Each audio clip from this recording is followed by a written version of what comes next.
Hi మావా, మీరు ఎప్పుడైనా అనుకున్నారా ఒక సాధారణ మనిషి దేవతలకే సవాల్ విసిరి ప్రపంచంలోనే అత్యంత శక్తివంతమైన రాక్షసుని సంహరిస్తాడు అని? అయితే ఈ రోజు మనం చెప్పుకోబోయే ఈ కథలో ఒక సామాన్య మనిషిగా పుట్టి క్రాకెన్ అనే రాక్షసుని హతమర్చాడు. కానీ ఇక్కడే పెద్ద మెలిక ఒకటి ఉంటుంది మావా. అది తెలిసినప్పుడు ఆశ్చర్యపోవడం మాత్రం పక్క. అదేంటో ఈ రోజు కథలో చూద్దాం. సో అంతకంటే ముందుగా హాయ్ మావా, వెల్కమ్ బ్యాక్ టు మూవీ మస్తీ. నేను మీ జై.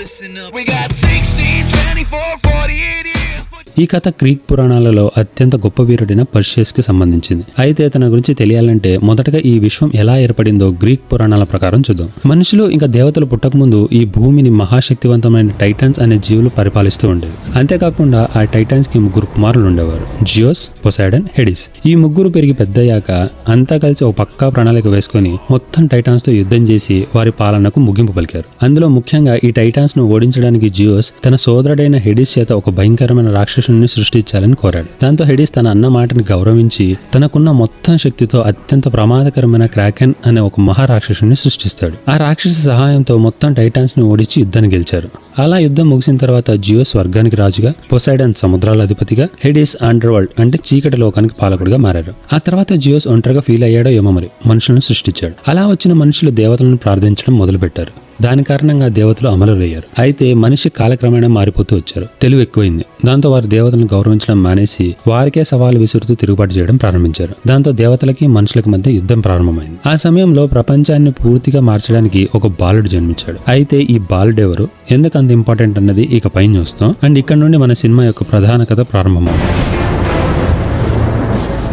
ఒకరోజు సముద్రంలో నుండి ఒక శవపేటిక తేలుతూ పైకొచ్చింది. అది చూసిన ఒక మత్స్యకారుడు స్పోర్సెస్ వెంటనే ఆ పెట్టను తీసి అందులో ఏముందో చూడాలని తెరవగానే దాంట్లో ఒక మహిళ చనిపోయి ఉంటుంది. కానీ అక్కడే ఉన్న బాలుడు ఇంకా బ్రతికే ఉంటాడు. అది చూసిన స్పోర్సెస్ ఆశ్చర్యంగా ఆ పిల్లాన్ని దగ్గర తీసుకోగానే దూరంగా నిల్చున్న ఒక అందమైన మహిళను చూపిస్తారు. అప్పుడే తను ఆ బాలుడి పేరు అని అంటుంది. స్పోర్సెస్ మరియు అతని భార్య ఆ బిడ్డను తమ సొంత కొడుకులా ప్రేమగా పెంచుతారు. కాలక్రమేణా పర్షియస్ పెరిగి పెద్దవాడు అవ్వగానే స్పోర్సెస్ తన అసలు తండ్రి కాదని తెలుస్తుంది. అయినప్పటికీ స్పోర్సెస్ ను తన సొంత తండ్రి కంటే ఎక్కువగా గౌరవిస్తూ ప్రేమిస్తాడు. అలా కుటుంబంతో కలిసి ఎంతో సంతోషంగా 13 సంవత్సరాలు గడిచిపోతాయి. ఇప్పుడు పర్షియస్ తన తండ్రితో కలిసి చేపలు పట్టే పనిలో సహాయం చేస్తుంటాడు. కానీ పరిస్థితులు పూర్తిగా మారిపోయాయి. సముద్రంలో చేపలు చాలా తక్కువగా దొరుకుతుండడంతో వారి జీవనోపాధి కష్టాల్లో పడిపోతుంది. స్పోర్సెస్ మాత్రం దీనికి కారణం మనుషులేనని నమ్ముతాడు. మనుషులు దేవతలను అవమానించారని, అందుకే దేవతల కోపంతో ఈ కష్టాలను పంపిస్తున్నారని అతని విశ్వాసం. కానీ పర్షియస్ మాత్రం దేవతలపై తీవ్ర అసంతృప్తితో ఉంటాడు. ఎప్పటికైనా ఎవరో ఒకరు దేవతలకు ఎదురు తిరగాల్సిందే అని భావిస్తాడు. మరుసటి రోజు వారు చేపలు పట్టేందుకు ఆర్గెస్ రాజ్య సరిహద్దులకు వెళ్తారు. అక్కడ జియోస్ కి చెందిన ఒక భారీ విగ్రహం కనిపిస్తుంది. అది చూసిన వెంటనే స్పోర్సెస్ చాలా ఆనందపడుతుంటాడు. ఇంకా అక్కడ ఆ విగ్రహాన్ని దగ్గర చాలా మంది ఆర్గెస్ సైనికులు ఉంటారు. నిజానికి వారంతా కూడా ఆ జియోస్ విగ్రహాన్ని కూల్చివేస్తారు. ఇదంతా కూడా పడవలో ఉన్న పర్షియస్ ఇంకా తమ ఫ్యామిలీ చూస్తూ ఉండగా ఆ విగ్రహం విరిగి నేరుగా సముద్రంలో పడిపోతుంది. అమ్మయ్య, క్షేమంగా ఉన్నాం అని ఊపిరి తీసుకునే లోపే సముద్రం నుండి ఏవో వింత పక్షులు ఒక్కసారిగా లేచాయి. వాటిని ఫ్యూరీస్ అని అంటారు. అవన్నీ కూడా అక్కడ ఉన్న సైనికులందరినీ చంపేసి. గ్రీక్ పురాణాల ప్రకారం ఫ్యూరీస్ అనేవారు ప్రతీకార దేవతలు. అలా ఆ పక్షులన్నీ సైనికులను చంపేశాక ఒక్కసారిగా కలిసిపోయి ఒక మనిషిగా మారడం చూస్తాం. ఇతనే జియోస్ తమ్ముడు హెడిస్. అయితే ఇందాక మనం చూసినట్టుగా ఈ గబ్బిలాల లాంటి భయంకరమైన జీవులు హెడిస్ కి సైన్యంలా వ్యవహరిస్తూ రాజు సైనికులపై దాడి చేసి వారిని దారుణంగా చంపేశాయి. అలా తన రూపం దాల్చిన హెడిస్ ఒక్కసారిగా తన అపారమైన శక్తితో సముద్రంలోకి దూకగానే పర్షియస్ ప్రయాణిస్తున్న పడవ ధ్వంసమవుతుంది. అంతేకాకుండా ఆ పడవ సముద్రం లోతుల్లోకి మునిగిపోతుండగా పర్షియస్ తన కుటుంబాన్ని కాపాడేందుకు ఎంత ప్రయత్నించే వారిని రక్షించలేకపోతాడు. చివరిగా అతను ఒక్కడే ఈదుకుంటూ బయటపడతాడు. కానీ తన కుటుంబం మొత్తం తన కళ్ళ ముందే చనిపోవడంతో తీవ్ర విషాదంలో మునిగిపోతాడు. ఇక మరోవైపు దేవతల నివాసమైన మౌంట్ ఒలింపస్ ను చూపిస్తారు. మౌంట్ ఒలింపస్ లో జియోస్ మనుషుల ప్రవర్తన చూసి తీవ్ర నిరాశతో పాటు కోపానికి గురవుతాడు. అదే సమయంలో అక్కడికి హెడిస్ వచ్చి అతన్ని మరింత రెచ్చగొడుతూ, మనుషులను మనం ఒక కారణం కోసమే సృష్టించాం, అదే వాళ్ళ ప్రార్థనల వల్ల మనం అమరులవుతాము అని. కానీ ఇప్పుడు వాళ్ళు మనల్ని గౌరవించడం మానేశారు అని చెప్పి జియోస్ దగ్గరికి వచ్చి, నన్ను వారితో వ్యవహరించనివ్వండి, భయంతో వణికిపోతూ మళ్ళీ మీ ముందుకు వచ్చి ప్రార్థించేలా నేను చేస్తాను, అప్పుడు మన శక్తి మళ్ళీ పెరుగుతుంది అని చెప్తాడు. హెడిస్ మాటలకు జియోస్ కాస్త ఆలోచనలో పడిపోతాడు. అక్కడే ఉన్న పొసైడన్ కూడా అదే అభిప్రాయాన్ని వ్యక్తం చేస్తాడు. దాంతో జియోస్ ఆ ప్రతిపాదనను అంగీకరిస్తాడు. అయితే జియోస్ కుమారుడు అపోలో మాత్రం దీనిని వ్యతిరేకిస్తాడు. మనుషులు మనకు అవసరం, వాళ్ళపై ఇలా చేయకండి అని వేడుకుంటాడు. కానీ జియోస్ హెడిస్ చెప్పింది నిజం. మనుషులకు వాళ్ళు ఇంకా మనపై ఆధారపడి ఉన్నారని గుర్తు చేయాల్సిన సమయం వచ్చింది. వాళ్ళకు ఒక గుణపాఠం నేర్పాలి అని నిర్ణయించుకుంటాడు. ఇదిలా ఉండగా ఆర్గస్ సైనికులు పర్షియన్ బంధించి రాజు సోఫేసియస్ వద్దకు తీసుకెళ్తారు. అలా తనని తీసుకుని వెళ్తుండగా మొత్తం నగరం అంతా వింతగా చూస్తూ ఉంటుంది. అప్పుడే ఆ ప్రజలలో కొంతమంది తనని చూసి ముక్కుతూ ఉంటారు. ఎందుకు అలా చేస్తున్నారో అర్థం కాలేదు. తర్వాత తనని తీసుకుని విచారణ కోసం రాజు ముందు నిలబెడతారు. ఇంకా అక్కడ రాజు సెఫిసియస్ తనని చూశాక చాలా గర్వంగా ప్రజల ముందు నిల్చోబెట్టి, ఈ రోజు మన సైనికులు జ్యూస్ ముఖంపై చెంబదెబ్బ కొట్టినట్టుగా సమాధానం ఇచ్చారు. వారి దేవాలయాలు కాలిపోతుంది, విగ్రహాలు నేలకూలుతున్నాయి. ఇప్పుడు దేవతలే మన ప్రార్థనల కోసం ఎదురు చూస్తున్నారు. అంతేకాకుండా ఈ రోజు సూర్యుడు మనుషుల కోసం కాకుండా దేవతల యుగం ముగియడానికి అస్తమించబోతున్నాడు. ఇక నుంచి ప్రారంభమయ్యేది మనుషుల యుగం అని ప్రకటిస్తాడు. అయితే రాజకుమారి ఆండ్రోమెడా ఈ మాటలు విని తీవ్ర ఆందోళన చెందుతుంది. ఇప్పటికే ఎంతో మంది ప్రజలు చనిపోతున్నారు. ఇలాంటి సమయంలో దేవతలను మరింత రెచ్చగొట్టడం సరైంది కాదు. వారు ఊరుకుంటారని ఎలా అనుకుంటున్నారు అని తన తండ్రిని ప్రశ్నిస్తుంది. అప్పుడే రాణి క్యాసియోఫియా తన కుమార్తె ఆండ్రోమెడా అందాన్ని పొగుడుతూ ఆమె ప్రేమ సౌందర్య దేవత అఫ్రోడిస్ తో సమానంగా పోల్చి చెప్తుంది. ఇలా పొగడ్డం ఆలస్యం. ఒక్కసారిగా మొత్తం రాజభవనం అంతా చీకటి కమ్మేస్తుంది. ఇంకా రాజభవనం నలుమూలల నుండి ఏదో పొగ కమ్మేస్తున్నట్టుగా ఉంటుంది. అప్పుడే ఉన్నట్టుండి అక్కడ హెడిస్ ప్రత్యక్షమవుతాడు. దాంతో అక్కడ సైనికులంతా అతనిపై దాడికి దిగ్గానే హెడిస్ క్షణాల్లో ఆ సైనికులందరినీ చంపేస్తాడు. ఇంకా హెడిస్ ని చూసిన పర్షియస్ ఆగ్రహంతో తనపైన దాడికి దిగుతాడు. కానీ హెడిస్ తన అపారమైన శక్తితో అతని గాల్లోకి ఎత్తి దూరంగా విసిరేస్తాడు. అనంతరం రాజును చూస్తూ, మీరు మా గోళ్ల మట్టికి సరిపోరు. మీరు పీల్చే ప్రతి శ్వాస కూడా దేవతలు ఇచ్చిన భిక్షే. అయినా మీరు హద్దులు దాటి మమ్మల్ని అవమానించారు అని హెచ్చరిస్తాడు. ఆ తర్వాత హెడిస్ తన శక్తితో అందరినీ మోకాలపై పడేలా చేసి రాణి కసియోఫియా యవ్వనాన్ని క్షణాల్లో హరించి ఆమెను ముసల్దానిగా మార్చేస్తాడు. దీన్ని చూసిన పర్షియస్ మళ్లీ కోపంతో హెడిస్ పై దాడి చేయబోతాడు. కానీ అకస్మాత్తుగా కథ ప్రారంభంలో చూసిన ఆ అందమైన యువతి వచ్చి అతన్ని ఆపుతూ, ఇప్పుడే కాదు, సరైన సమయం వచ్చినప్పుడు దాడి చేయి అని చెప్తుంది. ఆ తర్వాత హెడిస్ అందరినీ ఉద్దేశించి, ఇంకొక 10 దినాల్లో సూర్యగ్రహణం సంభవిస్తుంది. ఆ రోజు నేను క్రాకెన్ ను విడుదల చేస్తాను. అది ఆర్గస్ రాజ్యాన్ని పూర్తిగా నాశనం చేస్తుంది. అయితే మీకు ఒక అవకాశం ఇస్తాను. దేవతలతో పోల్చిన ఆ రాజకుమారి ఆండ్రోమెడ్ ను జియూస్ కి బలిగా అనిపించాలి. అంతేకాకుండా ఆ క్రాకెన్ ని శాంతింపజేయాలంటే అది కేవలం తన రక్తం ద్వారా మాత్రమే సాధ్యం. ఆ ఒక్క బలిదానంతో జియూస్ ఆగ్రహాన్ని శాంతింపజేయగలరు. ఇప్పుడు మీ శిక్షను మీరే ఎంచుకోండి. ఆర్గోస్ వినాశనమా లేక ఒక బలిదానమా? ఇది జియూస్ ఇచ్చిన తీర్పు అని ప్రకటిస్తాడు. ఇలా మొత్తం అందరి వైపు తిరుగుతూ చెప్తుండగా ఉన్నట్టుండి పర్షియస్ ని చూసి ఆశ్చర్యపోతాడు. అంతేకాకుండా హెడిస్ మెల్లగా పర్షియస్ దగ్గరకు వచ్చి నేరుగా తన కళ్ళలోకి చూస్తూ అక్కడే ఉన్న అందరి దిమ్మ తిరిగి ఒక భీకరమైన విషయాన్ని చెప్తాడు. This is the will of Zeus, of your father. ఈ యుద్ధం నీ సొంత తండ్రి తీసుకున్న నిర్ణయం అని చెప్పి ఒక్కసారిగా అదృశ్యమవుతాడు. అంటే పర్షియస్ గాడ్ జియోస్ కి పుట్టిన కుమారుడు. ఆ మాట విన్న పర్షియస్ కూడా పూర్తిగా ఆశ్చర్యంలో మునిగిపోతాడు. ఇక మరోవైపు ఒలింపిస్ లో దేవతల దూతైన హెర్మిస్ జియోస్ వద్దకు వచ్చి, ఆర్గస్ లో ఒక దేవమానవుడు ఉన్నాడు. అతను మీ కుమారుడు పర్షియస్ అని చెప్పి మీరు ఆదేశిస్తే అతన్ని ఒలింపిస్ కు తీసుకురాగలమని అంటాడు. అప్పుడు జియోస్, అతను ఎప్పుడైనా నన్ను ప్రార్థించాడా?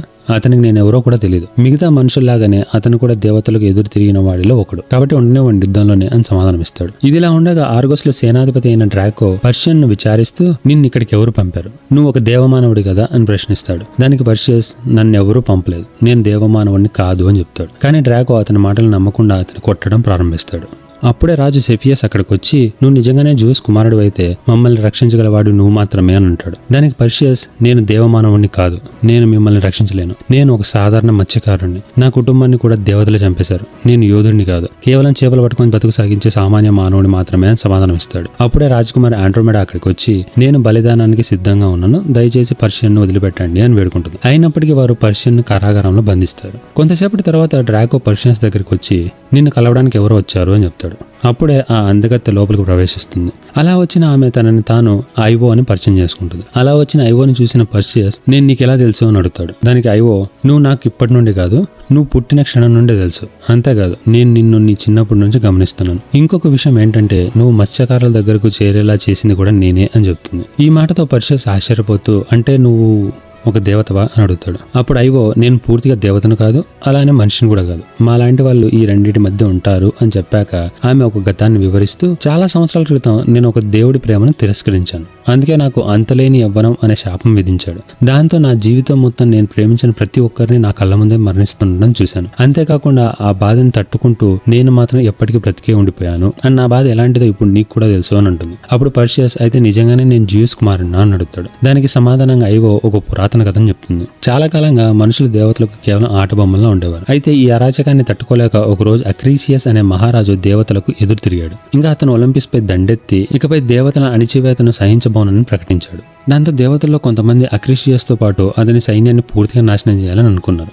కానీ జియోస్ కి మనుషులపై ప్రేమ ఉండడంతో అతనికి ఒక గుణపాఠం నేర్పించాలని నిర్ణయించుకున్నాడు. దాంతో ఒక రోజున జియోస్ అక్రీసియస్ రూపాన్ని ధరించి రాణి నిద్రిస్తున్న సమయంలో ఆమె గదిలోకి ప్రవేశిస్తాడు. అక్కడ రాణి ఒంటరిగా ఉండడం చూసి తనతో కలుస్తాడు. ఇంకా ఇది గమనించిన నిజమైన అక్రీసియస్ ఆ దృశ్యాన్ని చూసి కోపంతో రగిలిపోతాడు. రాణికి ఏమైందో అర్థం కాక చూస్తూ ఉండగా వెంటనే జియోస్ ఒక గద్ద రూపంలో మారి అక్కడి నుండి ఎగిరిపోయాడు.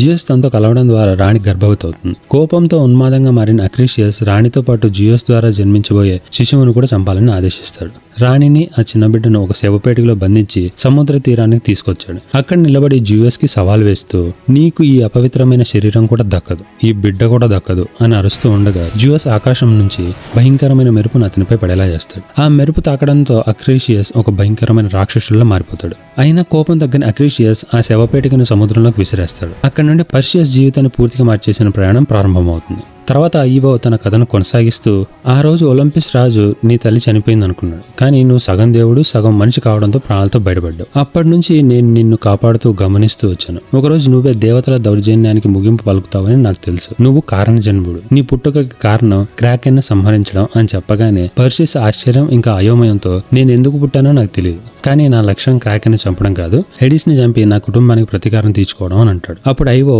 క్రాకెన్ చనిపోతే హెడిస్ శక్తి నశిస్తుంది, దాంతో నువ్వు అతనిపై ప్రాణాంతకరమైన దాడి చేయగలవు, ఇదే నీకు ప్రతీకారం తీర్చుకునే మార్గం అని వివరిస్తుంది. దాంతో పర్షియస్ అయితే రాజు సొఫీసియస్ తో మాట్లాడి నన్ను విడుదల చేయించు అని కోరుతాడు. ఐవో వెంటనే డ్రాకోన్ కలుసుకొని క్రాకెన్ ఎలా చంపాలో తెలిసిన వాళ్ళు సైజియన్ విచెస్ మాత్రమే, వాళ్ళని కనుక కలిసి మనకు కావాల్సిన సమాచారం సేకరించగలిగితే చాలు అని చెప్తుంది. దానికి డ్రాకో వాళ్ళు ఉండే చోటు చాలా దూరం, అక్కడికి సాధారణ సైన్యం చేరుకోలేరు, మనుషులు కూడా వెళ్ళడం అసాధ్యం అని అంటాడు. అప్పుడు ఐవో కానీ ఒక దేవమానవుడు మాత్రం అక్కడికి చేరగలడు అని సమాధానమిస్తుంది. దాంతో పర్షియస్ బయటికి వస్తాడు. అంతేకాకుండా రాజు సెఫీసియస్ ఆదేశం మేర డ్రాకో కొంతమంది సైనికులను తీసుకొని పర్షియస్ మరియు ఐవోతో కలిసి స్టేజియస్ విచెస్ ని వెతకడానికి ప్రయాణం ప్రారంభిస్తాడు. మరోవైపు హెడిస్ ఒక ప్రదేశానికి చేరుకుంటాడు.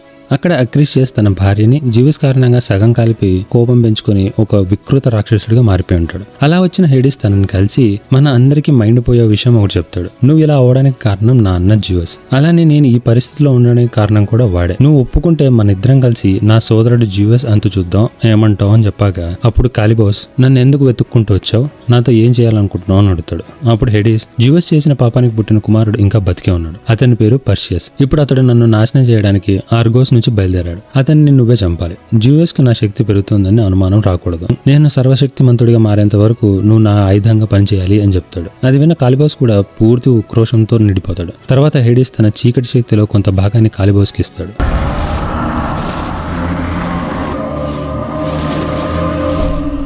ఈ శక్తితో నువ్వు పర్షియన్ను చంపు, నేను నీకోసం జియోస్ని చంపుతాను అని చెప్పగానే కాలిబోస్ వెంటనే పర్షియన్ను వెతకడానికి బయలుదేరతాడు. ఇదిలా ఉండగా పర్షియస్, ఐవో, డ్రాకో మరియు కొంతమంది సైనికులు తమ ప్రయాణాన్ని మొదలుపెట్టి వెళ్తుండగా నగర ప్రజలంతా కూడా దేవతలకు ఎదురు వెళ్ళకండి అని ఆపుతూ వారిని అడ్డుకునే ప్రయత్నం చేస్తారు. కానీ ఆ మాటలేవి కూడా పట్టించుకోకుండా ముందుకు సాగుతారు.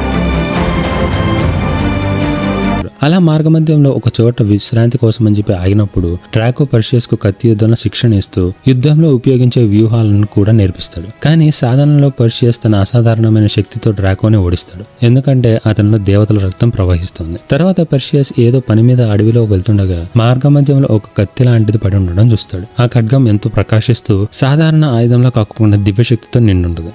ఏమై ఉంటుందా అని పర్షియన్ దాన్ని తీసుకోగానే ఒక్కసారిగా అందులో నుండి కత్తి బయటకు వస్తుంది. నిజానికి ఈ ఖడ్గం తన తండ్రి జియోస్ దగ్గర నుండి వచ్చిన బహుమతి. అది చూసిన డ్రాకో ఇది దేవతల వరం, దీన్ని స్వీకరించు, ఇది నీకు ఉపయోగపడుతుంది అని చెప్తాడు. కానీ పర్షియస్ క్రాకెన్ ను చంపడానికి నాకు ఈ బహుమతులు అవసరం లేదు, నేను ఒక్కడనే సరిపోతాను అని చెప్పి ఆ ఖడ్గాని డ్రాకో చేతిలో పెట్టి అక్కడి నుండి వెళ్ళిపోతాడు.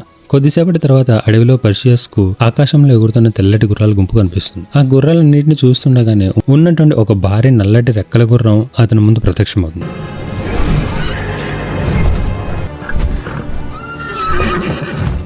దాని పేరు పెగాసస్.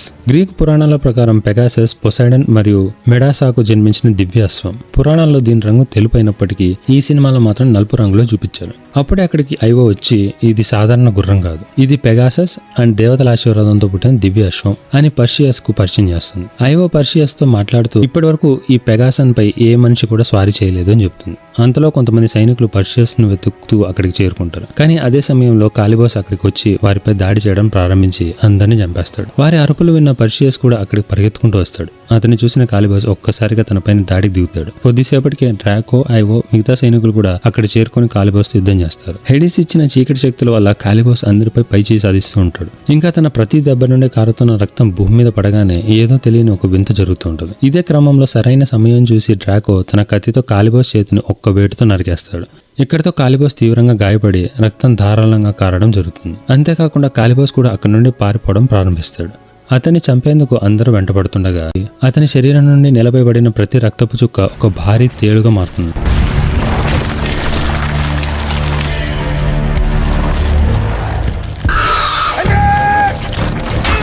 నరికివేయబడిన అతని చెయ్యి కూడా ఒక పెద్ద తేలుగా రూపాంతరం చెందుతుంది. ఉన్నటువంటి ఈ భారీ తేళ్లు ఒక్కసారిగా అందరిపై దాడికి దిగుతాయి. అంతేకాకుండా చాలా మంది సైనికులు వాటి చేతిలో ప్రాణాలు కోల్పోతారు. పర్షియస్ ఇంకా డ్రాకో వాటితో ధైర్యంగా పోరాడిన తేళ్ల సంఖ్య చాలా ఎక్కువగా ఉండడంతో వారిని పూర్తిగా చుట్టుముడతాయి. అప్పుడే ఉన్నటువంటి అవి కదలకోకుండా ఆగిపోతాయి. ఏం జరుగుతోంది అని చూస్తే దూరంగా కొంతమంది యోధులు తమ మాయాశక్తితో ఆ తేళ్లన్నింటినీ అదుపులోకి తెచ్చి పర్షియస్ బృందం ప్రాణాలు కాపాడతారు. నిజానికి వీళ్ళు జీన్ యోధులు. జీన్లు నల్లమయ అంటే బ్లాక్ మ్యాజిక్ లో అపారమైన నైపుణ్యం కలిగిన యోధులు. అంతేకాకుండా వారు వందల సంవత్సరాల పాటు జీవించగలరని పురాణాలు చెప్తాయి. జీన్ యోధులను చూసిన పర్షియస్ వాళ్ళు మన శత్రువులా అని అడుగుతాడు. దానికి డ్రాకో అవుననే అనుకోవచ్చు అని సమాధానం ఇస్తాడు. కానీ పర్షియస్ మాత్రం లేదు, వాళ్ళు మన శత్రువులు కాదు, మనకు సహాయం చేయడానికి వచ్చిన మిత్రులు అని అంటాడు. ఇందాక యుద్ధం జరుగుతున్న సమయంలో కాలిబోస్ తప్పించుకునే మార్గం లేక ఇందాక పర్షియన్స్ ని గట్టిగా కొరికేశాడు. దాంతో ఆ గాయం వద్ద విషం వేగంగా వ్యాపించడం ప్రారంభమవుతుంది. అంతేకాకుండా పర్షియస్ శరీరం బలహీనపడి నేలపై కుప్పకూలిపోతాడు. ఇక మరోవైపు ఆర్గస్ రాజ్యంలో దేవతల కోపానికి భయపడిన ప్రజల రాజకుమారి ఆండ్రోమెడా ను క్రాకెన్ కి బలిగా అర్పించాలని నిర్ణయిస్తారు. అంతేకాక హెడిస్ ను ప్రార్థించడం ప్రారంభించాలని కూడా అనుకుంటారు. ఈ విషయం విన్న ఆండ్రోమెడా తీవ్రంగా బాధపడుతుంది. అయినా తన రాజ్యాన్ని కాపాడేందుకు తన బలిదానానికి సిద్ధమవుతుంది. ఇదిలా ఉండగా జీన్ల నాయకుడు పర్షియన్ దగ్గరకు వచ్చి తన మంత్రశక్తితో అతని శరీరంలో వ్యాపిస్తున్న విషయాన్ని తొలగించడం ప్రారంభిస్తాడు. కానీ అది చూసిన డ్రాకో అతని సైనికులు జీన్ పర్షియన్ ను చంపుతున్నారని భావించి అతనిపై దాడి చేస్తారు. జీన్ మాత్రం వారిని సులభంగా అడ్డుకొని దేవతల బానిసత్వం నుంచి ఈ ప్రపంచాన్ని విముక్తి చేసే వ్యక్తి కోసం మేము ఎన్నో సంవత్సరాలుగా ఎదురు చూస్తున్నాం. మేము మనుషులకు మిత్రులం కాదు, కానీ పర్షియన్ కు సహాయం చేయడానికి మాత్రం సిద్ధంగా ఉన్నామని చెప్తాడు. కొద్దిసేపటిగా పర్షియన్ పూర్తిగా కోలుకొని లేస్తాడు. అతని గాయం పూర్తిగా మారిపోతుంది. ఆ తర్వాత అందరూ కలిసి దేవతలకు వ్యతిరేకంగా తమ ప్రయాణాన్ని కొనసాగించాలని నిర్ణయించుకుంటారు. మరుసటి రోజు ఉదయం డ్రాకో దేవతలు నీకు ఇచ్చిన దివ్య ఖడ్గాన్ని ఉపయోగించు, అదే మన విజయానికి దారితీస్తుంది అని పర్షియస్ ను ఒప్పించే ప్రయత్నం చేస్తాడు. కానీ పర్షియస్ నేను దేవతల వరాలపై ఆధారపడు, ఒక సాధారణ మనిషిలా క్రాకెన్ ని ఎదుర్కొని గెలవాలనుకుంటున్నానని స్పష్టంగా చెప్తాడు. ఆ తర్వాత జీన్లు తమ మాయాశక్తులతో ఆ భారీ తేళ్లన్నింటినీ వశపరుచుకొని వాటిని ప్రయాణానికి వాహనాలుగా ఉపయోగిస్తారు. దీంతో వారు చాలా వేగంగా తమ గమ్యస్థానాన్ని చేరుకోవచ్చని భావిస్తారు. అలా ప్రారంభమైన ప్రయాణం ఎన్నో అడ్డంకులను, కొండలోయలను దాటుకుంటూ తాము చేరుకోవాలనుకున్న ప్రదేశానికి చేరుకుంటారు. అక్కడ ఎవరూ కనిపించారు. దాంతో ఏం చేయాలో తెలియక ముందుకు సాగుతుండగా ఉన్నటువంటి ఏవో నవ్వులు వినిపించాయి. ఎవరా అని చూస్తే లోపల నుండి 3 వ్యక్తులు బయటికి రావడం చూస్తాం. వారికి కళ్ళుండవు. ఇంకా వారందరి చేతిలో కేవలం ఒకే ఒక కన్నుగుడ్డు మాత్రమే ఉంటుంది. వీరే స్టైజియన్ విచెస్. నిజానికి ఈ ప్రదేశం ఒకప్పుడు క్రాకెన్ టైటాన్స్ ను ఓడించిన ప్రదేశం అని నమ్ముతారు. అక్కడ పర్షియస్ ఆ 3 విచెస్ ని కలిసి క్రాకెన్ ని ఎలా చంపాలి అని అడుగుతాడు. కానీ వారు సమాధానం చెప్పుకోకుండా అతనిపై దాడి చేయడానికి ప్రయత్నిస్తారు. వెంటనే పర్షియస్ వారి వద్ద ఉన్న ఒక కన్నును లాక్కొని లోతైన అగాధంలోకి విసిరేయడానికి సిద్ధమవుతాడు. ఆ 3 స్ట్రైజియస్ విచెస్ ఒకే కన్నును పంచుకొని చూస్తుంటారు. వారికి గతం, వర్తమానం, భవిష్యత్ అన్నీ తెలిసే దివ్యశక్తి ఆ కన్నుగుడ్డులోనే ఉంటుంది. పర్షియస్ వారి కన్నును తిరిగి ఇవ్వకుండా క్రాకెన్ ఎలా చంపాలో చెప్పమని గట్టిగా అడుగుతాడు. అప్పుడు వారు 3 దానికి ఒకే ఒక మార్గం ఉంది, కానీ అది నీ వల్ల సాధ్యం కాదు. మీరు మొదటగా గోర్గన్ మెడోసా తలని తీసుకొని రావాల్సి ఉంటుంది. అయితే ఇక్కడే ఒక పెద్ద చిక్కుంది. ఆమె ప్రదేశంలోకి వెళ్ళాక తాను ఎవరినైనా ఒక్కసారి చూస్తే చాలు ఏ ప్రాణైనా వెంటనే రాతికి మారిపోతుంది. అలానే ఆమె నివాసం స్ట్రైక్స్ నది అవతల చీకటి రాజ్యపు సరిహద్దుల్లో ఉంది అని చెప్తారు.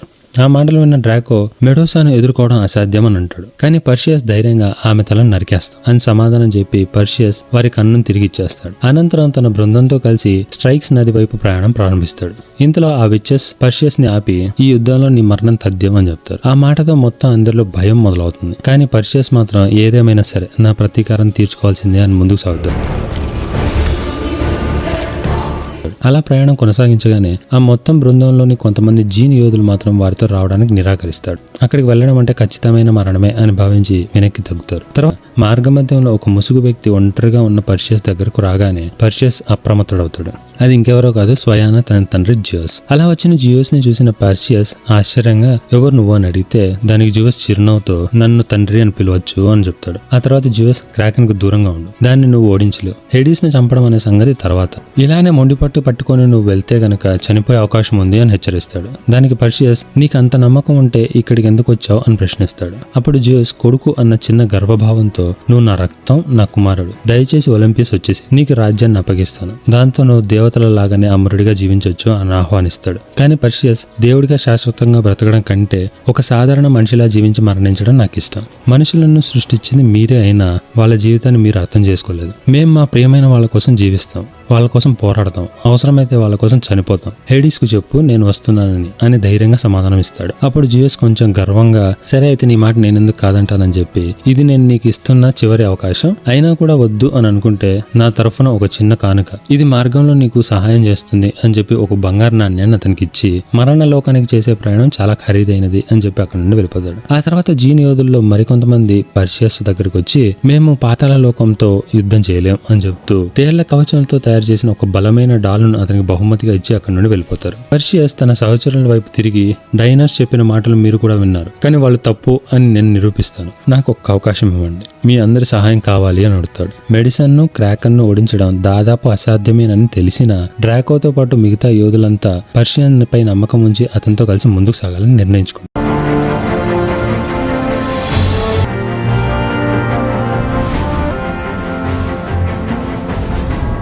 ఇక మరోవైపు కాలిబోస్ కూడా ప్రతీకారం తీర్చుకోవాలన్న కోపంతో వారిని రహస్యంగా వెంబడిస్తూనే ఉంటాడు. చివరికి పర్షియస్ బృందం స్ట్రైక్స్ నది ఒడ్డుకు చేరుకుంటుంది. అక్కడ వారు ఒక పడవ కోసం ఎదురు చూస్తారు. మార్గ మధ్యంలో ఉండగా జీన్లు ఇచ్చిన సూచన గుర్తు చేసుకున్న పర్షియస్ జ్యూస్ ఇచ్చిన బంగారు నాణ్యాన్ని స్టేక్స్ నదిలోకి విసురుతాడు.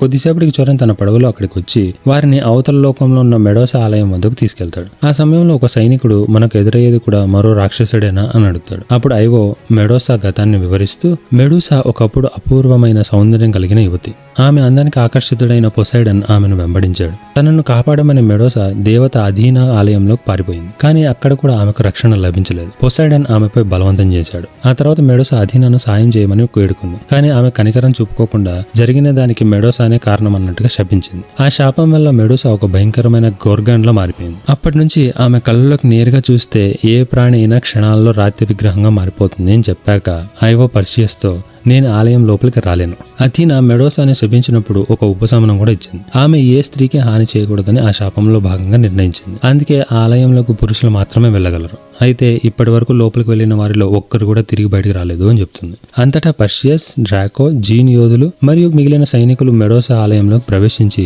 ఆమె కోసం ఎతకడం ప్రారంభిస్తారు. అకస్మాత్తుగా మెడోసా తన బాణాలతో వారిపై దాడి చేస్తుంది. ఒక్కొక్కరిని తన కళలోకి చూసేలా చేసి క్షణాల్లో రాతి విగ్రహాలుగా మార్చేస్తుంది. చివరికి పర్షియస్, డ్రాకో, ఒక జీన్ యోధుడు మాత్రమే ప్రాణాలతో మిగులుతారు. వారు ఒక వ్యూహం రచించి మెడోసాపై దాడి చేయాలని నిర్ణయిస్తారు. మెడోసా పర్షియన్ పై దాడి చేస్తున్న సమయంలో మరోవైపు నుంచి జీన్ ఆమెపై దూసుకెళ్తాడు. మెడోసా అతని పట్టుకుని తన కళ్ళలోకి చూసి రాతిగా మార్చాలని ప్రయత్నిస్తుంది. కానీ జీన్ మాత్రం శక్తులకు అలవాటు కావడంతో ఆమె కళ్ళలోకి నేరుగా చూసినా అతను రాతిగా మారడు. అయితే కొద్దిసేపటికి జీన్ తనను తానే పేల్చుకుని ప్రాణత్యాగం చేస్తాడు. ఆ పేలుడు వల్ల మెడోసా కొన్ని క్షణాల పాటు బలహీనపడుతుంది. ఆ అవకాశాన్ని ఉపయోగించిన డ్రాకో ఆమెపై దాడి చేస్తాడు. కానీ మెడోసా అతని కళ్ళలోకి చూడగానే డ్రాకో రాతి విగ్రహంలో మారిపోతాడు. వెంటనే ఆమె ఆ రాతి విగ్రహాన్ని ధ్వంసం చేసి అతన్ని చంపేస్తుంది. అదే సమయంలో పర్షియస్ తన డాలులో కనిపిస్తున్న ప్రతిబింబం ద్వారా మెడోసాని గమనిస్తూ నేరుగా ఆమె వైపు చూడకుండా సరైన సమయానికి కత్తితో ఒక్క దెబ్బ వేయగానే మెడోసా తల మొండం వేరైపోతుంది. అలా ఒక భయంకరమైన గోర్గన్ మెడోసా అంతమవుతుంది. కొద్దిసేపటి తర్వాత పర్షియస్ ఒకడే మెడోసా తలను తీసుకుని ఆలయం బయటకు వస్తాడు. అతని చూసిన ఐవో ఎంతో సంతోషిస్తుంది. కానీ అదే సమయంలో వెనక నుండి కాలిబోస్ వచ్చి ఐవోపై దాడి చేసి ఆమెను చంపేస్తాడు. దీంతో పర్షియస్ తీవ్ర ఆగ్రహానికి గురై కాలిబోస్ పై దాడి చేస్తాడు. అయితే హెడీస్ ఇచ్చిన శక్తుల వల్ల కాలిబోస్ చాలా బలంగా మారి పర్షియన్ పై చేయి సాధిస్తాడు. అతని కత్తిని విరగ్గొట్టి దూరంగా విసిరేస్తాడు. అప్పుడు పర్షియస్ కు జ్యూస్ బహుమతిగా ఇచ్చిన దివ్య ఖడ్గం కనిపిస్తుంది. వెంటనే దాన్ని తీసుకుని కాలిబోస్ పై దాడి చేస్తాడు. ఆ దివ్య ఖడ్గం దెబ్బకు కాలిబోస్ ప్రాణాంతకరంగా గాయపడతాడు. చనిపోయే సమయంలో దేవతలా మారిపోకు అని చివరి మాటగా చెప్పి కొండపై నుంచి కింద పడిపోతాడు. పర్షియస్ వెంటనే ఐవో దగ్గర పరిగెత్తుతూ వస్తాడు. చివరి శ్వాసలో ఐవో వెళ్ళు, ఇక సమయం లేదు, సూర్యగ్రహణం ప్రారంభమైంది, ఆలస్యం చేస్తే అన్ని ముగిసిపోతాయి, ఇక నుంచి నీ మార్గాన్ని నువ్వే నిర్ణయించుకోవాలి అని చెప్పగానే ఆమె శరీరం పొగమంచుతో కలిసిపోయి అదృశ్యమవుతుంది. అప్పుడే పెగాసస్ అక్కడికి చేరుకుంటాడు. పర్షియస్ మెడోసా తలను తీసుకుని పెగాసస్ పై ఎక్కి వేగంగా ఆర్గస్ వైపు బయలుదేరతాడు. ఇదిలా ఉండగా సూర్యగ్రహణం ప్రారంభమవుతుంది. ఒలంపస్ లో జియోస్ హెడిస్ వద్దకు వెళ్లి క్రాకెన్ ను విడుదల చేయడానికి అనుమతి ఇవ్వండి అని అడుగుతాడు. జియోస్ కూడా తన నిర్ణయాన్ని అమలు చేయాలని భావించి అతనికి అనుమతిస్తాడు. వెంటనే సముద్రపు అగాధాల నుంచి మహాకారుడు క్రాకెన్ బయటకు వచ్చి ఆర్గస్ రాజ్యం వైపు కదలడం ప్రారంభిస్తాడు.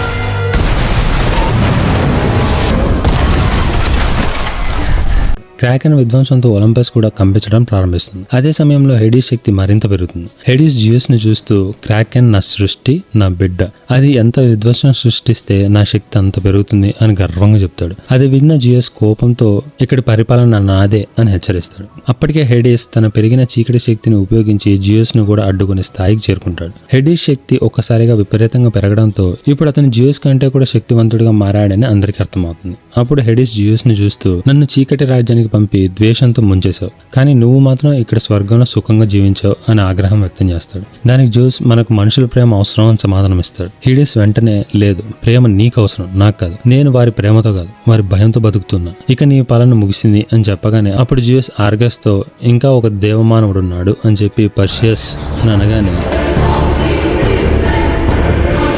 పర్షియస్ ఆగమేఘాలపైన గుర్రం మీద దూసుకుంటూ వస్తాడు. మరోపక్క హెడిస్ వెంటనే పర్షియస్ ను ఆపడానికి ఆర్గోస్ వైపు బయలుదేరతాడు. తన నిర్ణయాల వల్ల ఇంత పెద్ద ప్రమాదం ఏర్పడిందని గ్రహించిన జియోస్ తను చేసిన తప్పుకు పశ్చాత్తాపడతాడు. ఇక మరోవైపు పర్షియస్ కూడా పెగాస్ పై ఆర్గోస్ కు చేరుకుంటాడు. అతన్ని అడ్డుకునేందుకు హెడిస్ తన ఫ్యూరీస్ ని పంపిస్తాడు. అవి పర్షియన్ చేతిలో ఉన్న మెడోసా తలను లాక్కొని పారిపోతాయి. పర్షియస్ వెంటనే వాటిని వెంబడించి చివరికి మెడోసా తలను తిరిగి స్వాధీనం చేసుకుంటాడు. అప్పటికే క్రాకెన్ పూర్తిగా సముద్రం నుంచి బయటకు వచ్చి ఆర్గోస్ నగరాన్ని నాశనం చేస్తూ ఆండ్రోమెడాను మింగేందుకు ముందుకు వస్తాడు. సరిగ్గా ఆ క్షణంలో పర్షియస్ మెడూసా తలను క్రాకెన్ కళ్ళ ముందుకు తీసుకెళ్తాడు. క్రాకెన్ చూపు మెడూసా కళ్ళపై పడగానే అతని శరీరం నెమ్మదిగా రాతిగా మారడం ప్రారంభమవుతుంది. అదే సమయంలో పర్షియస్ ను ఆపడానికి ఒక వ్యక్తి అతనిపై దాడి చేస్తాడు. రాజు అతన్ని ఆపడానికి ప్రయత్నించగా ఆ వ్యక్తి రాజునే చంపేస్తాడు. కొద్దిసేపటికి రాతిగా మారిన క్రాకెన్ పూర్తిగా విరిగి కూలిపోతాడు. అతని భారీ రాతి ముక్కలు రాజుపై పడడంతో రాజు అక్కడికక్కడే మరణిస్తాడు. పర్షియస్ వెంటనే మెడూసా తలను సముద్రంలోకి విసిరేస్తాడు. తద్వారా ఆ భయంకరమైన శక్తి ఇకపై ఎవరికి ప్రమాదం లేకుండా ఉంటుంది అని. ఆ తర్వాత హెడిస్ స్వయంగా పర్షియస్ ఎదుట ప్రత్యక్షమవుతాడు. పర్షియస్ జియోస్ ఇచ్చిన దివ్య ఖడ్గంతో హెడిస్ పై దాడి చేస్తాడు. ఆ దాడిని తట్టుకోలేక హెడిస్ మళ్ళీ అండర్ వరల్డ్ లోకి వెళ్ళిపోతాడు. ఇలా అతను మరోసారి పాతాళలోకానికి పరిమితం అవుతాడు. ఇక రాజకుమారి ఆండ్రోమెడ్ కూడా సురక్షితంగా బయటపడుతుంది. ఆమె పర్షియస్ ను చూసి నువ్వే ఆర్గోస్ రాజుగా పరిపాలించాలి అని కోరుతుంది. కానీ పర్షియస్ మీరు మంచి రాణిగా ఈ రాజ్యాన్ని పరిపాలిస్తారు అని చెప్పి ఆ హోదాని వినయంగా తిరస్కరిస్తాడు. ఆ తర్వాత తను పెగాసస్ పై ఎక్కి అక్కడి నుండి వెళ్ళిపోతాడు. తర్వాతి సన్నివేశంలో ఒకప్పుడు జూస్ విగ్రహం కూలిపోయిన అదే ప్రదేశాన్ని చూపిస్తారు. పర్షియస్ తన కుటుంబాన్ని తలుచుకొని బాధపడుతుండగా జూస్ అతని ముందుకు వస్తాడు. ఒలంపస్ మొత్తం నీకు రుణపడి ఉంది, అలానే నేను కూడా నీకు రుణపడి ఉన్నాను అని జియోస్ అంటాడు. అప్పుడు పర్షియస్ హెడిస్ చనిపోలేదు, నేను అతన్ని మళ్ళీ అండర్ వరల్డ్ కు మాత్రమే పంపించాను అని చెప్తాడు. దానికి జియోస్ అవును, అతను మళ్ళీ తిరిగి రావడానికి అవకాశం ఉంది, ఎదురు చూస్తూ ఉంటాడు. అది కేవలం మనుషులు బలహీన పడినప్పుడు వారి భయం నుంచి అతను మళ్ళీ శక్తిని సంపాదిస్తాడు. హెడిస్ కు అవకాశం ఇవ్వాలా వద్దా అనేది ఎప్పుడూ మనుషుల చేతుల్లోనే ఉంటుంది అని వివరిస్తాడు. తర్వాత జియోస్ నువ్వు దేవుడిగా మారాలని అనుకోకపోయినా నీ విరోచిత కార్యాల వల్ల ప్రజలు నిన్ను ఆరాధిస్తారు పర్షియస్ అని చెప్పాక నువ్వు మనిషిగానే జీవించాలని నిర్ణయించుకున్నావు, కానీ నిన్ను ఒంటరిగా మాత్రం ఉండనివ్వను, ఎందుకంటే నువ్వు జ్యూస్ కుమారుడివి అని చెప్పి అక్కడ నుండి వెళ్ళిపోతాడు. జ్యూస్ వెళ్ళిపోయిన కొద్దిసేపటికే పర్షియస్ ముందు ఐవో మళ్ళీ ప్రత్యక్షమవుతుంది. ఆమెను తిరిగి చూసిన పర్షియస్ ఆనందంతో చిరునవ్వు చిందిస్తాడు. అలా clash of the Titans cinema ముగుస్తుంది. అయితే ఈ యుద్ధం ఇక్కడితో ముగియదు మామ. దీనికి రిలేటెడ్ గా వ్రాత్ ఆఫ్ టైటన్స్ కూడా సీక్వెల్ గా వచ్చింది. అయితే అది నేను మీ ముందుకు తీసుకొని రావాలంటే మీ వంతుగా మన వీడియోకి 3000 లైక్స్ అయ్యేలా మీ ఫ్రెండ్స్ అండ్ ఫ్యామిలీస్కి షేర్ చేయండి.